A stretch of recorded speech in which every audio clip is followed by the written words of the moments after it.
Once you have decided what will be unique and special about your business, it's worth writing down a list of the other activities the organisation will need to perform. Highlighting which of those are fundamental success and can be covered internally will give you a clear view of what you will outsource. You're now ready to start analysing what your cost base will be for the business. I promise you it will be higher than you think. But remember, one of the cost lines that you must include is the figure you need to take out of the business to at least cover your own running expenses, your own living expenses. So below is a Spark tool on running costs. Just click the link below and download the file, and then start analysing the running costs for your business.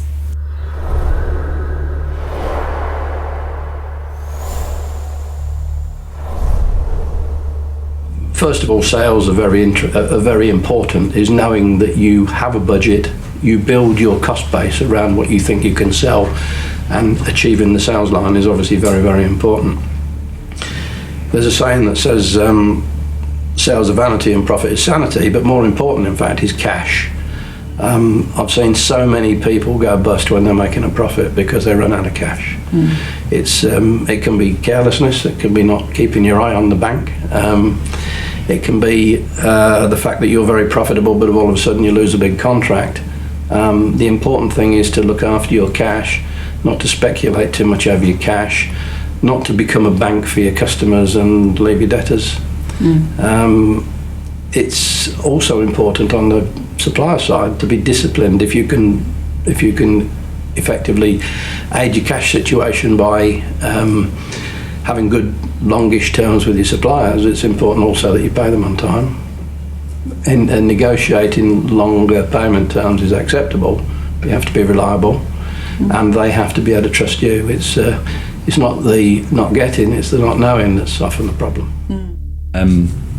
There are a couple of things. First of all, I'd want to actually try it and pilot it in some small way to sort of see how effective that is, to make some samples or some product or the service or whatever it is you want to do, and actually go and test it on a part-time basis at home or weekends or whatever, and see what response you get.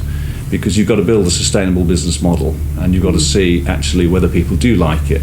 So I had a simple idea of this magnetic glasses holder that I use for holding my glasses.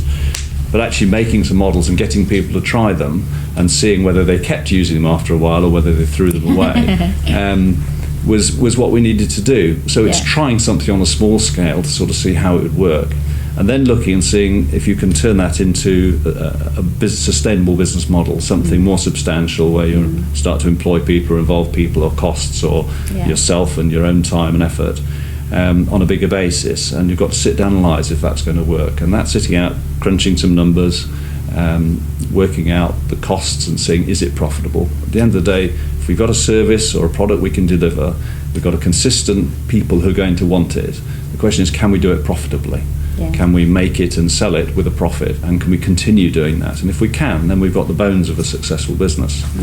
So then we need to just plan it and put it together and test it as a financial model to see if that's going to work. I would think the thing the most important on the list is your finances, and that's often overlooked by people. You've got to look at where your money is. It's in the business. Is it in stock? Are you turning that round sufficiently? Are you buying properly? Have you got the right items in? And then you've got the other issue is that you've sold something, but actually you've not sold it really until you've been paid for it.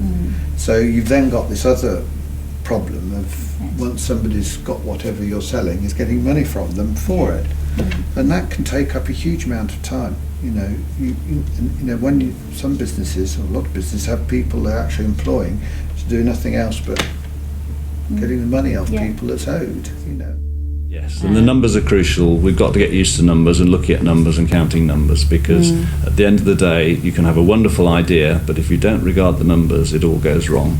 Clive Sinclair had lots of wonderful numbers, but he would never listen to his accountants, and each one burst into something but then collapsed because he wouldn't look at the numbers, he wouldn't listen to his accountants. So he was successful in many ways, but in other ways, he didn't build a long-term business. We do need to look at the numbers.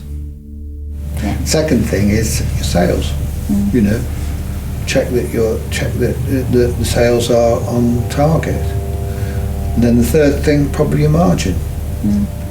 You know, is your margin there?